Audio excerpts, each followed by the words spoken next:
In the summer of 1483, two young princes, aged 12 and 9, were lodged in the formidable Tower of London by their uncle, Richard III.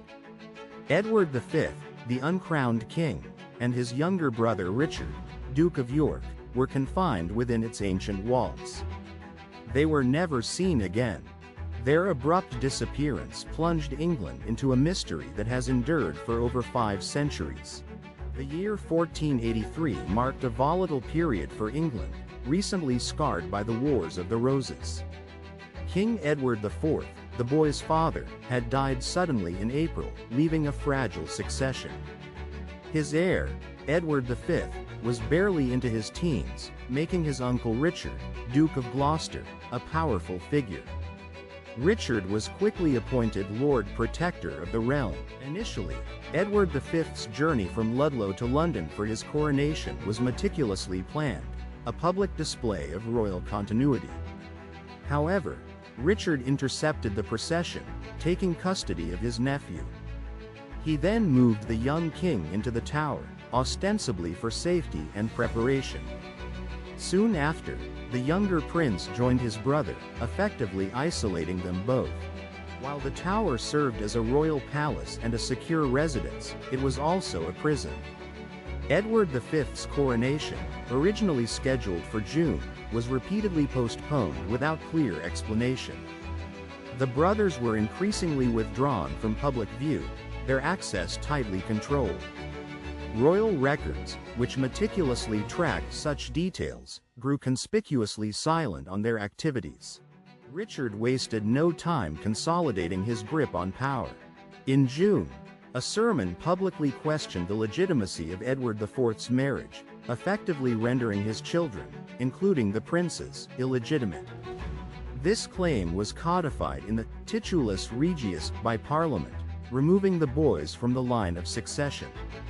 On July 6, Richard was crowned King Richard III. After Richard's coronation, the boys' fate became truly opaque. Accounts from the Venetian ambassador and other chroniclers suggest they were last seen playing in the Tower Gardens sometime in late summer of 1483. By autumn, no one outside their immediate keepers claimed to have seen them at all. The silence was absolute. No contemporary document has ever been found directly ordering the murder of the princes. While Richard III clearly benefited from their removal, the precise circumstances of their deaths, or even if they died at that moment, remain undocumented. Tudor chroniclers, writing after Richard's defeat, pointed an accusatory finger, shaping popular perception for centuries. Yet, other theories emerged, suggesting complicity from later figures. Adding to the intrigue, in 1674, during renovations in the White Tower, workmen discovered a wooden chest containing 2 small human skeletons buried beneath a staircase. King Charles II, believing them to be the lost princes, had the remains interred in Westminster Abbey. However, no conclusive forensic analysis or DNA testing has ever been permitted on these remains. Their identity, therefore, remains unconfirmed. The disappearance of the princes cast a long shadow over Richard III's reign, solidifying his image as a ruthless usurper. Shakespeare's portrayal, drawing heavily on Tudor propaganda, cemented this villainous reputation for generations. However, some modern historians argue that the evidence against Richard is circumstantial, suggesting he was framed by those who ultimately defeated him. The truth remains fiercely debated. The ultimate fate of the princes in the Tower endures as one of English history's most compelling unsolved mysteries.